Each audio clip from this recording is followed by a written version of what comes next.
Hello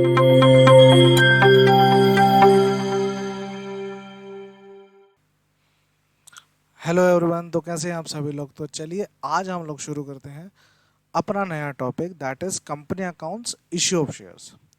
अब देखिए, अगर मैं कंपनी अकाउंट्स की बात करता हूँ आप सभी के सामने, तो कंपनीज अकाउंट में जो हमारी, मैं कह सकता हूँ बुक टू है, बुक टू का ये चैप्टर नंबर 1 हम इसको कह सकते हैं, that is issue of shares. Actually मैं आपको बताऊं, ये जो बुक टू है वो बुक टू में हमारा एक चैप्टर है issue of shares and second chapter है इशू ऑफ डिबेंचर्स। अभी हम लोग आज इशू ऑफ शेयर्स में इंट्रोडक्शन की आज हम लोग सारी बातें करेंगे कि क्या शेयर्स क्या होते हैं, क्या चीज़ें होती हैं, वो आज हम लोग पढ़ेंगे। ये हमारा एक इंट्रोडक्शन आज की क्लास का टॉपिक है। चलिए, अगर मैं सबसे पहले कंपनी की बात करूं, तो कंपनी के पास ना एक फीचर होता है। सर, कंपनी के बाद क्या फीचर होता है कि वो आम जनता से, लोगों से पैसा ले सकती है। अगर जब मैं आम जनता से, लोगों से पैसा लेने की बात करता हूं, तो अगर मैं बोलूं, मान लो let's take an example, Tata है। अब मान लो टाटा को जरूरत पड़ी है आम जनता से पैसे मांगने की, और टाटा को कितने रुपए की जरूरत पड़ी है, let's take an example 1 lakh rupees. ये टाटा के लिए बहुत छोटा अमाउंट है, बट ठीक है, हम लोग कंसीडर इसको कर सकते हैं। तो अगर हम लोग 1 लाख रुपए की बात करते हैं, तो जो 1 लाख रुपए कंपनी को चाहिए वो कहाँ से आएगा। अगर मैं आप सभी से बोलूं कि मुझे 1 लाख रुपए दे दो, शायद आप मुझे ना दो। पर अगर मैं किसी को बोलूं, एक काम करते हैं, मैं 10,000 लोगों से अगर मैं 10 रुपये मांग लूँ, that is more comfortable to you all. ठीक है, तो इसी चीज़ को ही शेयर्स का कंसेप्ट कहते हैं। मैं कहता हूँ 1 लाख रुपए किसी एक पर्सन से मांगना मुश्किल है, पर 10,000 लोगों से 10 रुपये मांगना आसान है। ठीक है, नाउ अब ये जो 10,000 लोग है, ये 10,000 लोग नहीं, ये 10,000 शेयर्स है। अब जिस पर्सन ने मेरी कंपनी में जितना पैसा लगा रखा होगा, उसी के हिसाब से उसको प्रॉफिट का भी हिस्सा मिलेगा। समझ में आ रही है। चलिए, अगर नहीं समझ में आ रही तो आप ये वीडियो पीछे रिवाइंड करके देख सकते हैं, तो आपको शायद समझ में आ जाएगा। चलिए, अब हम थोड़ा सा और आगे बात बढ़ते हैं। यहाँ पर हमने तो शेयर्स का कंसेप्ट समझ लिया, पर शेयर्स का कंसेप्ट समझने से पहले कुछ हमें और टर्म्स का मतलब समझ में आना चाहिए। तो अभी हम लोग टर्म्स देखेंगे। ये देखिए, देखिए जो सबसे पहले आपकी टर्म है, that is authorised capital. Authorised capital, when we talk about the authorised capital, तो बेटा ऑथराइज्ड कैपिटल का मतलब क्या होता है, maximum limited as per the given, the particular limited given by the ROC. जैसे लेट्स टेक एन एग्जांपल, एक company है, एक कंपनी ने कहा, ठीक है, एक कंपनी ने कहा, वन सेकेंड, हाँ, एक कंपनी ने कहा कि हम लोग आजीवन 1 लाख रुपए, यानी let's take an example 10 lakh rupees,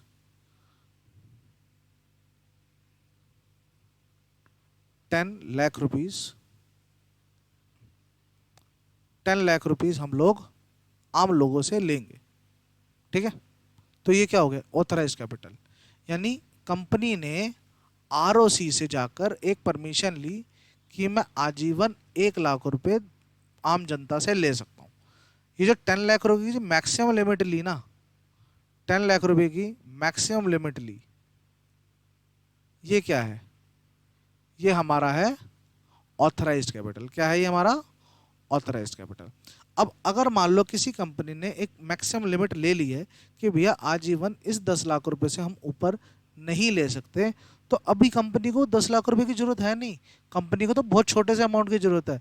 let's take an example, अब कंपनी को जरूरत है इस 10 लाख रुपए में से सिर्फ 1 लाख रुपए की, तो इसको हम क्या बोलेंगे, इसको हम बोलेंगे इशूड कैपिटल। क्या बोलेंगे, इशूड कैपिटल। यस, तो 1 लाख रुपए की क्या हुई हमारी इशूड कैपिटल। अब यहां पर एक वर्ड आ जाता है जिसको हम सब्सक्राइब्ड कैपिटल के नाम से जानते हैं। किसके नाम से जानते हैं, सब्सक्राइब्ड कैपिटल के नाम से जानते हैं।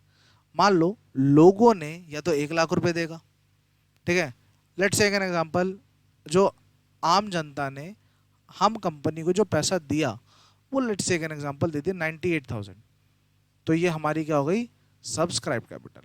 अभी इसमें ना ओवर सब्सक्रिप्शन, अंडर सब्सक्रिप्शन, अभी मैं उसकी बात नहीं कर रहा। अभी मैं बस एक छोटा सा कंसेप्ट समझाने की कोशिश कर रहा हूँ कि ऑथराइज कैपिटल, इशूड कैपिटल और सब्सक्राइब्ड कैपिटल किसको कहते हैं। एक और चीज़ यहाँ पर रह गई, जो मैंने बताया था कि 10,000 लोगों से, यानी 10,000 शेयर से 10 रुपये मांग रहा हूँ, यानी एक शेयर की वैल्यू कितनी है, 10 रुपये। तो ये हमारी क्या हो गई, फेस वैल्यू। आई थिंक सभी को समझ में आया होगा। ठीक है, थोड़ी सी हम और आगे बात कर लेते हैं। ठीक है, एक सेकेंड, चलिए अब थोड़ी सी फर्दर और आगे बात बढ़ते हैं। एज वी डिस्कस, कंपनी के जितने भी शेयर्स होते हैं, यानी जो हमारे चैप्टर का नाम है that is issue of shares. देखिए, इशू ऑफ शेयर्स हमारे दो तरीके से होते हैं सर, यानी जो शेयर्स हैं वो जो बिकते हैं वो दो तरीके से बिकते हैं। अब मैं बेचने को क्या बोल रहा हूँ, बेसिकली कंपनी को शेयर्स बेचने पड़ते हैं आगे। अगर उसको पैसा चाहिए तो कंपनी को शेयर बेचेगा। अब ये जो कंपनी को जो शेयर बेचेगा वो दो तरीके से बेचेगा। आप, अगर मैं एग्जांपल की बात करूं, आपके घर में अगर फ्रिज, टीवी, एसी वगैरह आता है तो दो तरीके से पेमेंट उसकी होती है सर। पहली पेमेंट होती है कि हाँ भाई सारा का सारा पैसा इकट्ठे मिल दिया जाए। दूसरी पेमेंट होती है, यानी दूसरे तरीके से पेमेंट होती है कि वो जो पेमेंट है वो किस्त में ले ली जाए। एग्जाम्पल के तौर पे अगर आपको एसी लेना है, एसी आजकल का मार्केट रेट 40,000 रुपीज़ है, तो अगर आप 40,000 रुपीज़ की चीज़ लेने जाएंगे तो या तो सारे के सारे 40,000 दे दिए, पैसे, बात खत्म हो गई। ठीक है, एक तो ये हो गया। एक दूसरा पॉइंट हमारे पास ये चीज, इस चीज का आता है कि आपको 40,000 ने, आप 40,000 की पेमेंट आपको करनी है तो आपने उसकी 10 किस्तें बना दी 4-4 हज़ार रुपए की। तो यानी जब आप शेयर इशू करते हैं वो भी कुछ इसी तरीके से होता है। अगर आपको सारा पेमेंट करना है तो वो आ जाएगा आपका लमसम, और अगर आपको किस्तों में पेमेंट करनी है तो वो हो जाएगी आपकी इंस्टॉलमेंट्स। इंस्टॉलमेंट्स आई थिंक सभी बच्चों को समझ में आया होगा कि मैं क्या कहने की कोशिश कर रहा हूँ। ठीक है, चलिए अगर मैं लमसम की बात करूँ तो लमसम का एक अलग से ही क्वेश्चन ड्राफ्ट होता है। मैं आप सभी को क्वेश्चन करके दिखाता हूँ कि लमसम का किस तरीके से हमारा क्वेश्चन बनता है। ये देखिए, A limited issued 10,000 shares, 10,000 shares at the rate 10 rupees each, at the rate 10 rupees each. All the money, all the money received on application, application on a lump sum basis, on a lump sum basis, pass the necessary, pass the necessary journal entries.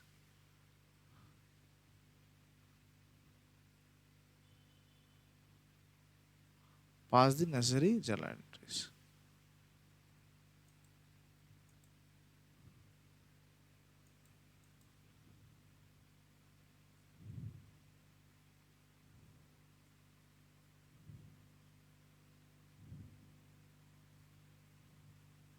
चलिए start करते हैं। देखिए,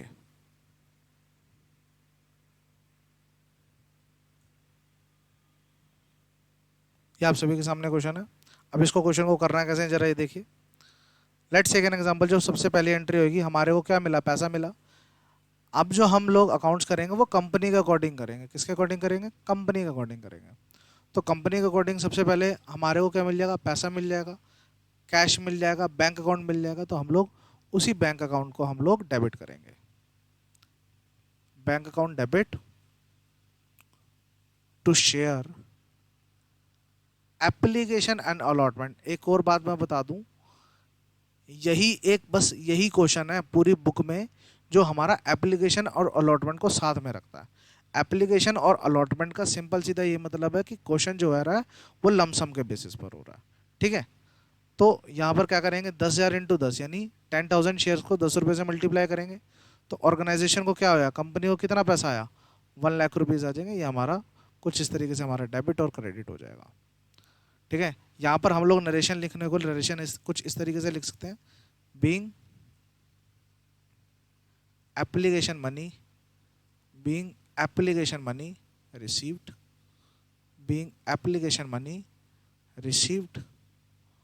और अब simple है, next entry में क्या pass out होगा, ये तो मैंने अभी सिर्फ पैसे लिए, ये 1 लाख लिखना था, अभी तो मैंने सिर्फ पैसे लिए। अब सभी जिस पर्सन ने मेरी कंपनी में पैसा लगा रखा होगा मैं उसको उसका हक दूंगा, उसको कंसीडर कराऊंगा कि हाँ भाई now you all are the share holder of my company. तो देखिए एंट्री क्या होगी, share application and allotment account debit, application and allotment account debit to share capital, कितना, वही 1 लाख। ठीक है, समझ में आया। अब थोड़ी सी और आगे बात बढ़ेंगे। ठीक है, आई थिंक आप सभी को ये समझ में आया होगा ये वाला पॉइंट। ठीक है, ये हमारी एंट्री रिसीव की हो गई, और यहां पर हम लिख सकते हैं being amount due, being amount due. ठीक है, चलिए अब हम थोड़ी और आगे बात बढ़ते हैं। देखिए अभी तक हमने सिर्फ ना, देखिए यहां पर मैंने आप सभी को लमसम कराया, अभी मैंने इंस्टॉलमेंट अभी बताया भी नहीं है। अब मैं इसको इंस्टॉलमेंट बताऊंगा। देखिए इंस्टॉलमेंट क्या है, जब पैसा हमारा किस्तों में आना शुरू हो जाए, किस में आना शुरू हो जाए, किस्तों में, इंस्टॉलमेंट्स में आना शुरू हो जाए। तो अगर मैं अभी इंस्टॉलमेंट्स की बात कर रहा हूँ तो इंस्टॉलमेंट्स का क्वेश्चन भी देखिए अलग तरीके से ड्राफ्ट होता है, जो कि मैं आपको करके दिखा रहा हूँ। देखिए वही अमाउंट वही रहेगा, 10,000 share eight the rate 10 rupees each.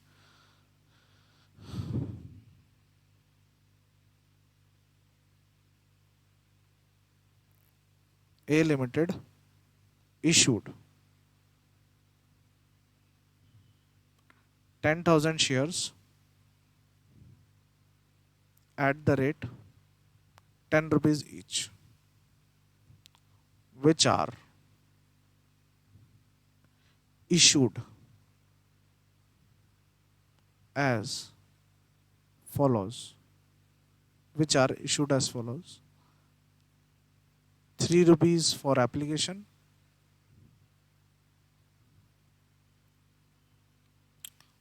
4 rupees for allotment, and balance on final call. अच्छा, होने को इसमें फर्स्ट कॉल भी हो सकता है, होने का इसका नाम सेकंड एंड फाइनल कॉल भी हो सकता है, थर्ड एंड फाइनल कॉल भी हो सकता है, फोर्थ एंड फाइनल कॉल भी हो सकता है। It's all dependent upon the question whatever given in our question paper. अब ए लिमिटेड ने इशू करे 10,000 shares at the rate 10 rupees each, 10,000 shares issue करे at the rate 10 rupees each. ठीक है, क्वेश्चन अभी यहाँ पर खत्म हो नहीं होगा। All the money, all the money were duly received, all the money were duly received, pass the necessary journal entries। हमारी कुछ इस तरीके से जर्नल एंट्रीज आएंगी। अब हमें बेसिकली करना कैसे है जर्नल एंट्रीज को, क्वेश्चन तो समझ में आ गया। बेटा क्वेश्चन को कराने से पहले मैं आपको सभी को पहले ये बताना चाहता हूँ कि क्वेश्चन करने से पहले एक छोटा सा ना साइड में आप एक कह सकते हैं चार्ट बना सकते हैं, ताकि क्वेश्चंस को आपको बार बार नोट डाउन नहीं करना पड़े या बार बार ना पढ़ना पड़े। तो क्वेश्चन में किस तरीके से होगा देख लीजिए। जैसे देखिए 10,000 शेयर्स है eight the rate 10 rupees each, तो हमारा 3 एप्लीकेशन हो गया, 4 अलॉटमेंट हो गए। ये हो गया हमारा एप्लीकेशन, ये हो गया हमारा अलॉटमेंट। अब एक बात बताओ, 10 को पूरा करने के लिए 3, चलो यहाँ से आगे 3 और 4 कितना होता है 7। अब मुझे और कितना चाहिए, 3 चाहिए, तो 3 मेरा क्या हो गया फाइनल कॉल। ठीक है, इनडायरेक्टली वे में ये मेरा 3 रुपीज़ का क्या हो गया फाइनल कॉल। ये चीज़ आपको क्वेश्चन में गिवन नहीं होगी, ये चीज़ आपको इस तरीके से निकालनी पड़ेगी। एम आई राइट? चलिए आगे बढ़ते हैं।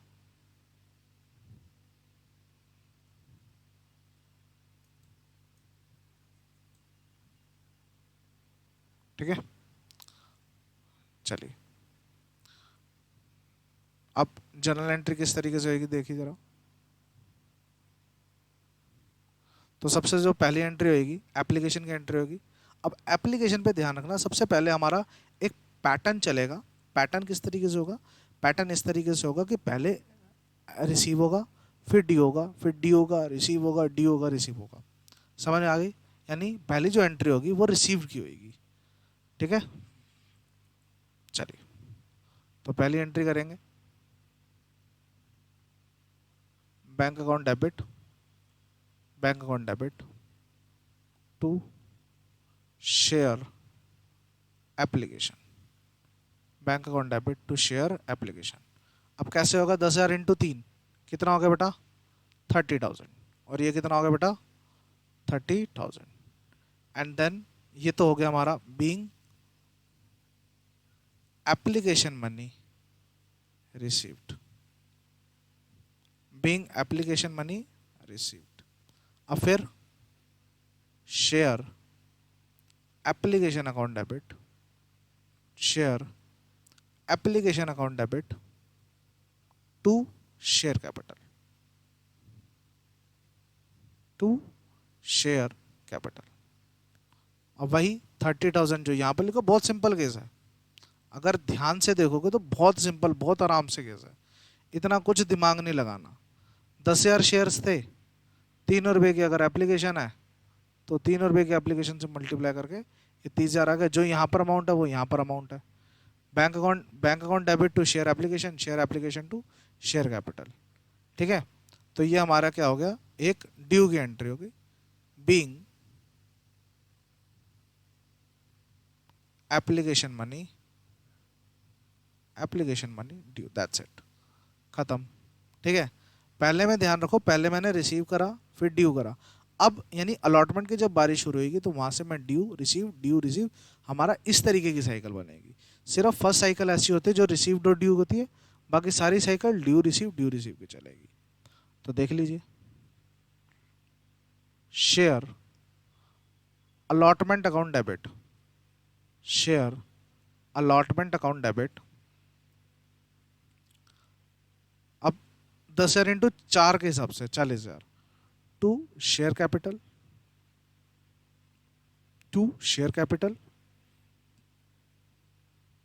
40,000 being,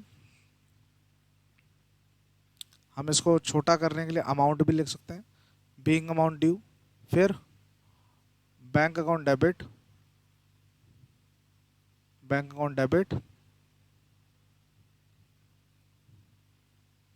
to share allotment, bank account debit to share allotment account. कितना हो गया, ये भी हमारा 40,000 हो गया और ये भी हमारा 40,000 हो गया।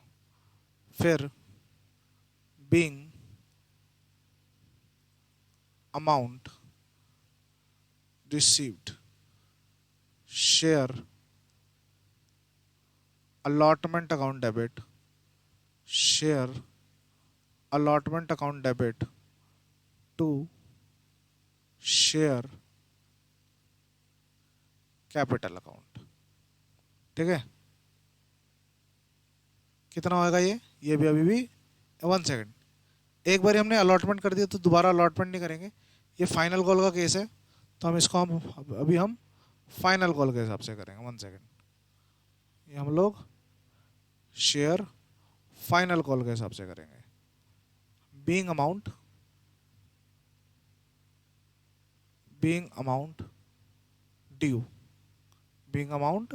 ड्यू, अब वो अगर आप फाइनल कॉल में जाके देखेंगे तो हमने उसको 3 रुपये करा था, 3 और 4 कितना हो गया 7, और तीसरा कितना हो गया हमारा फाइनल कॉल, दैट इज 30,000। 30,000 ये रहा, 30,000 हमारा ये रहा। लास्ट में पैसे रिसीव होंगे, bank account debit, bank account debit to share final call account. कितना हो गया? 30,000, and here it is a 30,000 being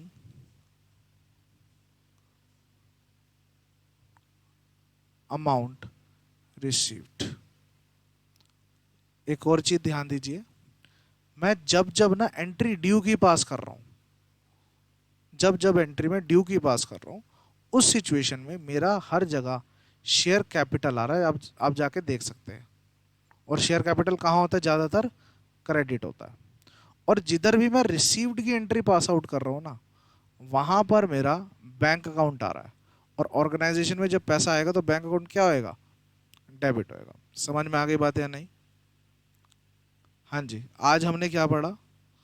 आज हमने सबसे पहले कंपनीज अकाउंट में पढ़ा कि शेयर्स क्या होते हैं। शेयर्स का हमने सबसे पहले कंसेप्ट पढ़ा कि सर ये हमारी हमारी ऑथराइज्ड कैपिटल क्या होती है। ठीक है, हमने सबसे पहले, एक सेकंड, हमने सबसे पहले ये पढ़ा कि एक ऑथराइज्ड कैपिटल किसको कहते हैं। ठीक है, मैक्सिमम लिमिट जो कि कंपनी आरओसी से लेती है। इशूड कैपिटल की कंपनी को उस टाइम सारे पैसे की जरूरत नहीं होती, तो छोटा छोटा पैसा करके जब कंपनी आम जनता से मांगते हैं तो हम उसको क्या बोलते हैं? एक इशूड कैपिटल बोलते हैं। आम जनता कंपनियों को कितना देती है, ठीक है, उसको हम लोग सब्सक्राइब कैपिटल बोलते हैं। एक शेयर कितने का था? 10 रुपये का था, उसको हम लोग फेस वैल्यू बोलते हैं। अब हमने पढ़ा कि इश्यू ऑफ शेयर्स ना दो तरीके से हमारे हो सकते हैं। एक पहला तरीका जो है वो लमसम बेसिस है, दूसरा तरीका जो है वो इंस्टॉलमेंट बेसिस है। लमसम बेसिस में सारा का सारा जब पैसा इकट्ठा आ जाता है तो पहले एंट्री हमारी रिसीव्ड की पास होती है और फिर दूसरी एंट्री हमारी ड्यू की पास होती है। ठीक है, थोड़ा और आगे बढ़ेंगे तो सबसे पहले जब किश्तों में आ जाता है पैसा तो 3 रुपये जैसे एप्लीकेशन है, 4 रुपये अलॉटमेंट है, ये कितना हो गया? 7। और 10 रुपये में से 7 पूरा करने जाएंगे तो 3 रुपये यहाँ पर बैलेंस बचेगा। ठीक है, हमने कुछ इस तरीके से चार्ट भी बनाना सीख लिया। तो सबसे पहले एक बात ध्यान रखेंगे, इंस्टॉलमेंट में सबसे पहले एंट्री हम लोग रिसीव्ड के करेंगे, फिर हम ड्यू करेंगे, एंड देन उसके बाद जितनी भी कहानी हमारी बनेगी, यानी अलॉटमेंट की, फर्स्ट कॉल की, फाइनल कॉल में जो भी क्वेश्चन में गिवन है वो हमारा फिर ड्यू रिसीव वाला केस चलेगा, और देन फिर फाइनल में हमारा ड्यू और रिसीव्ड वाला केस चलेगा। एक और चीज़, जब हम ये कर ही रहे थे तो एक और चीज़ हमने देख लिया कि जब जब ड्यू की एंट्री पास हुई है तब तब हमारा शेयर कैपिटल क्रेडिट में आया है, और जब जब रिसीव्ड के पास हुई है तब तब हमारा बैंक अकाउंट डेबिट में आया। आई थिंक आज की क्लास आपको समझ में आई होगी। नेक्स्ट वीडियो में हम लोग सिक्योरिटी प्रीमियम और साथ ही साथ purchase consideration other than cash भी डिस्कस आउट करेंगे।